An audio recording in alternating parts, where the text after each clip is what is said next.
Here at the Waterfowl festivities today, and boy, we walked in, we're hearing all the duck calls and some other kind of calls.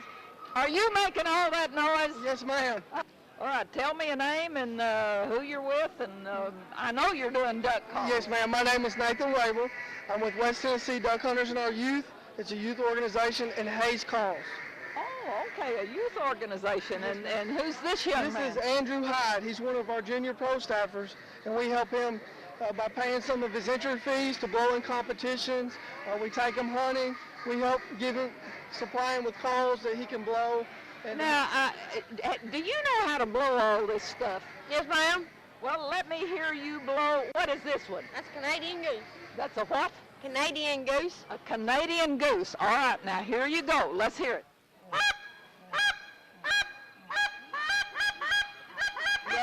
Yeah, that's a Canadian goose, all right. All right, now, what is he the best at? What call is he the very... Andrew is good on a duck call. And now it's just a regular duck call. Yes, ma'am. Do you go duck hunting? Yes, ma'am. Do you like to eat duck? Yes, ma'am. Okay, all right. Let me hear you just with the duck call.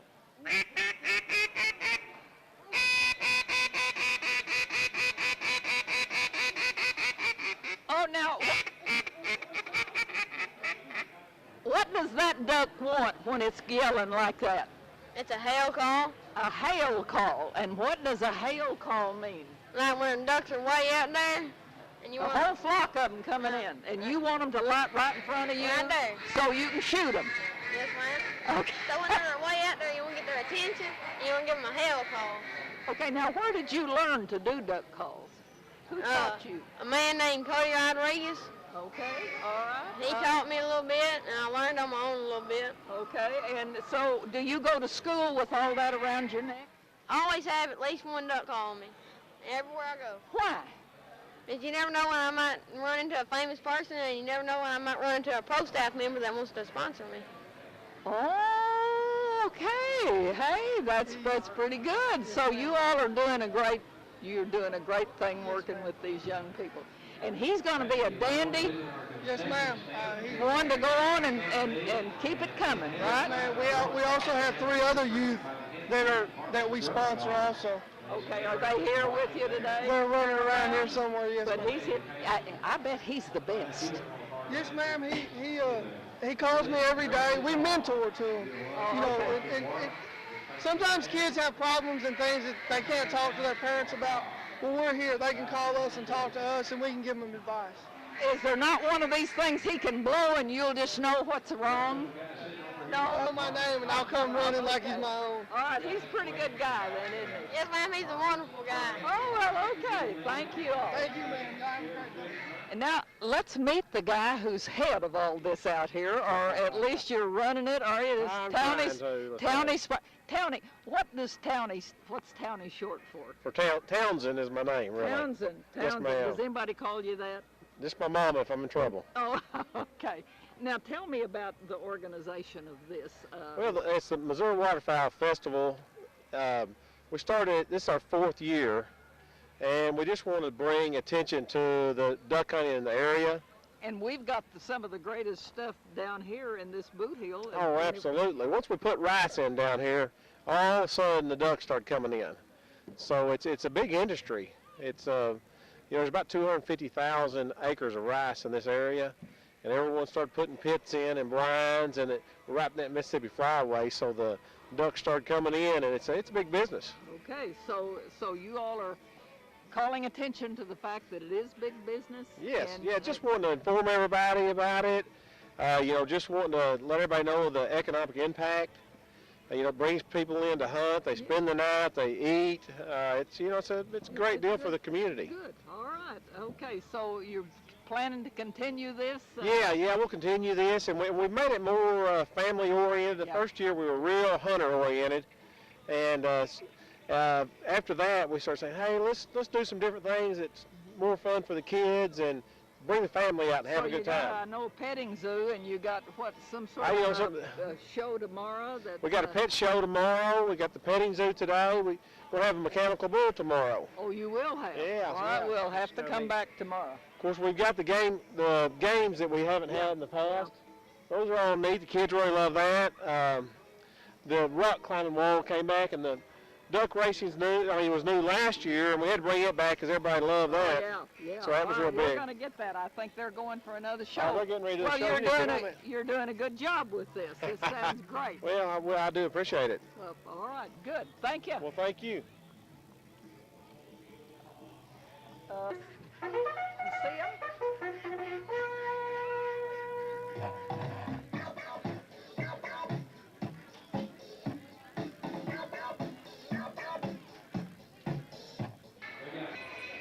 All right, now this table, I can tell there are a lot of shotguns here, and I think these must be coyote skins, and maybe they're all for sale. I don't know. Maybe that's just to show off what a gun will hit. But boy, there's some real beauties here, and a lot of caps. Oh, now there's some old antique stuff back here. Let's look at some of this. On the back row back there, he has a lot of old. He has iron skillets. He has old snuff jars. An old Prince Albert can. I've got one that looks worse than that. Hey, there's a spittoon, and boy, there's a big Dutch oven there. That was really be great. Now, here's something I don't recognize. Now, hey, what is that?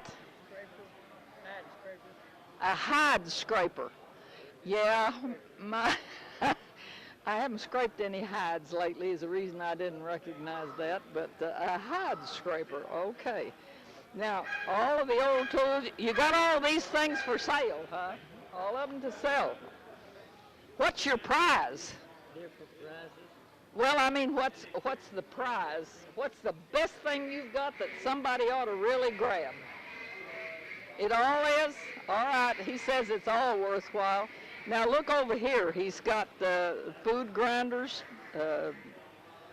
I don't recognize what that last thing is that looks like it's got a chain on it. What's that? Crop duster. A what? Crop duster. A crop duster. No. Show me how it works. You open that lid right there and put the dust in it and turn it and it blows it out the end right here. Has it got a handle on it? You can... Oh, so you just walk around and dust your crop. Okay. Now, if you need one of those, he's got one, so you can come out here next time he's in town and find one. All right, lots of different skins. Now, I can recognize that, and that's a skunk. And I don't know who in the world would work to get the hide off a skunk. A small fox or coyote. Isn't that pretty? Oh, what kind of head do you think it is? Coyote. What? Coyote? You think it is? Okay, all right. And there's a trap that caught him probably, right? Now, here's a gentleman with knives. Are these all special things? Yes, ma'am, every one of them. They're made in Germany. These are handmade. Okay, now tell me your name first and where you're from. Okay, Mike McClellan. I'm from Fredericktown, Missouri. Fredericktown. Yes, all ma'am. right, okay. Now, And- all these are German and handmade? Handmade. And One of my favorites is this one right here. If you look at it, you'd swear this is cat. It isn't. This, and this is all in one piece. It's 600 layers of Damascus steel. 600 layers Yes, of ma'am. steel. The old-fashioned way, you beat it out by hand. And once they make this, then they curve it around, and they go in and they make the wood and the brass to fit the knife. Then, on this one here, there's only 250 in the whole world. This is number 250, and this What's is the price of this? What, the price of this one is $1,995, and it's made from a leopard German tank. the cannon off of a Leopard German tank from World War II. Oh, okay. Is that the most expensive thing you've got in here? No, ma'am. This one here, there is 500 of these, and it sells for $24.99. $2,499. If you look at the craftsmanship, you can see the Damascus outline of the blade, and it is razor sharp. And it was also made in Germany. And that's $2,000 roughly. $2,500.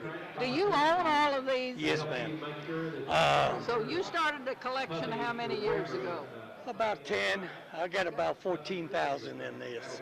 Well, you've got about $100,000 worth of the knives. You got a wife? Yeah. Does Yeah. she threaten to leave you if you come home with another knife? You talked to her then, haven't you? Oh, no.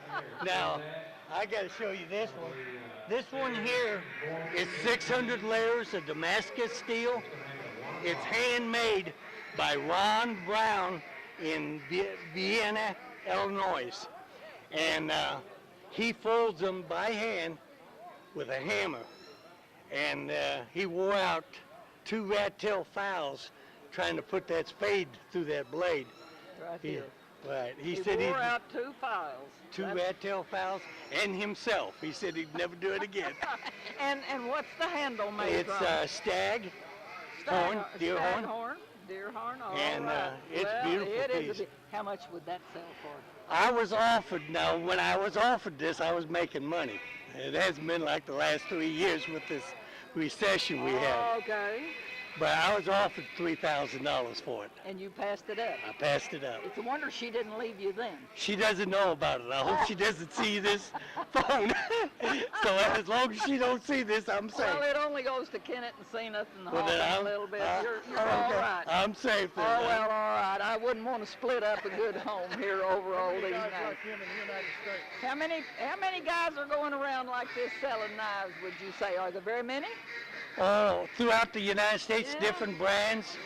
I'd say there's probably, you're probably looking at 50,000 at least Selling knives like this? selling knives. Different Okay. kinds. All Different right, kinds of all knives. right. But nobody's got knives as good as you have, do they? Well, very few of them puts that kind of money in them because they want something to move. When I die, these will all go to my daughter and my granddaughters because they'll keep them.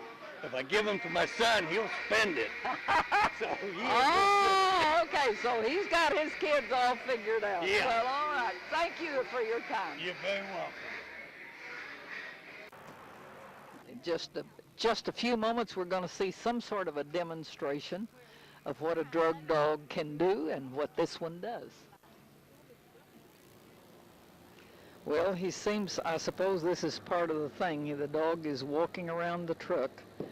He's gone around, he's sniffing wheels, sniffing underneath as if, I wonder if he does this to every truck that's parked along the street. I bet he does.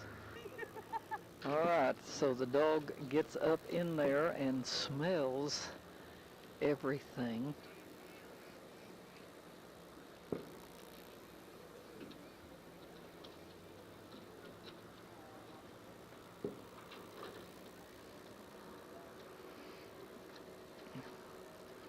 He scrapes around through that yellow. Now he's scratching. Do you see? He's scratching on the... Now, the officer threw down the gadget that the dog has picked up, and I don't know what the purpose of that was. Perhaps he will tell us. Oh, here's a demonstration of then the dog goes for the arm in case someone were to attack the officer. Here's what... He's gonna get him. He's gonna get him. Uh-huh. All right. All right, boy, he'd better be well padded everywhere. I'm telling you, if the dog would make a mistake and start in on a leg, he might have a problem. I believe he is. What does the thing in his mouth mean to him? Yeah, everything he does is based off of the game of tug. So anything he does that he's supposed to do, if it's a suspect, he gets to play tug with the suspect. Or if it's like finding the narcotics, he plays tug with the ball. Okay, and then what is that thing? What do you call it? It's a Kong. Cone? Kong. And doesn't have any flavor or anything to it, is Not it? at all. Every day, at least 2 hours a day. And he hunts for things, and then you give him this as the reward. Exactly.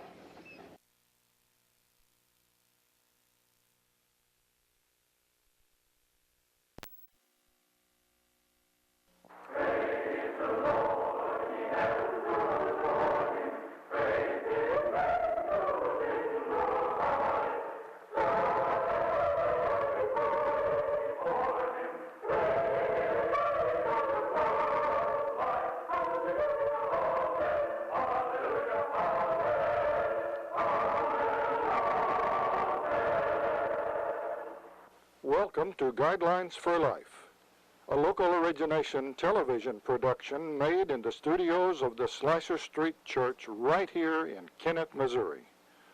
The people of the Slasher Street Church want you to know that following God's rules in life will bring happiness. And now, Guidelines for Life. So we begin once again with a question. And that question is something everybody has to answer for themselves. Do you know God? Do you abide in God? Do you love God? Do you walk in the light?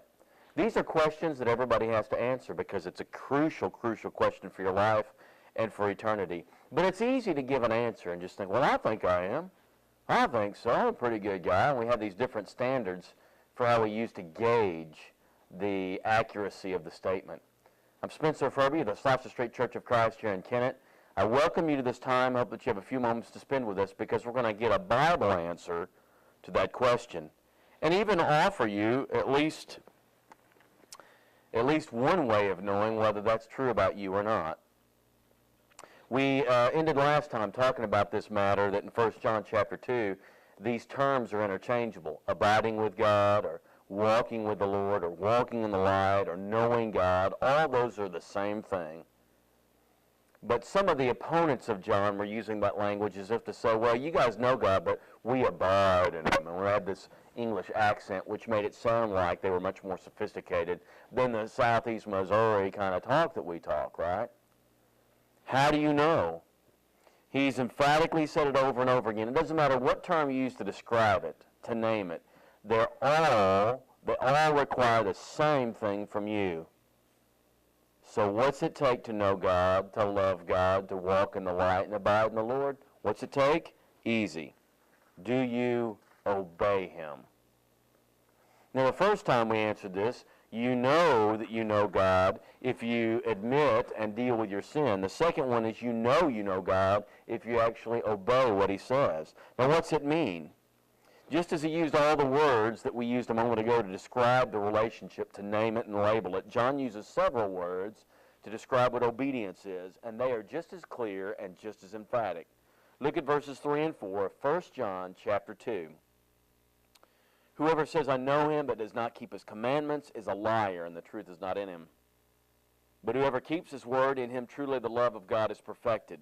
By this we may know that we are in him. Whoever says he abides in him ought to walk the same way in which he walked. Obedience is, verses 3 and 4, keeping God's commandments. What is it that God wants from you? What kind of life does he expect from you? What does he command us to do? If you love him, if you know him, if you walk in him, if you abide in him, you do those commands. Verse 5 says it a different way. He says, whoever keeps his word. So it's not just keeping his commandments, it's keeping his word. That's all basically the same thing, you see. Verse 6 is maybe a visual aid when he says, whoever says he abides in him ought to walk in the same way Jesus did. So you keep his commandments, you keep his word, verse 5. You walk the same way Jesus walked, verse 6. Verse 7, you keep the word you heard from the beginning. Verse 10, you love your brother in the ways God told you. There is nothing really progressive about this. If there are some nuances between the different words, it would be this. Keep God's word would cover the sin of omission. Keep God's word means you don't leave anything out. Second, walking as Jesus walked would clearly be a commission, actively doing the kinds of things Jesus did. Okay? So not only do you keep his word and not leave anything out, but you actually do everything Jesus did, which means you make sure that you're active in those things. In addition, he's a visual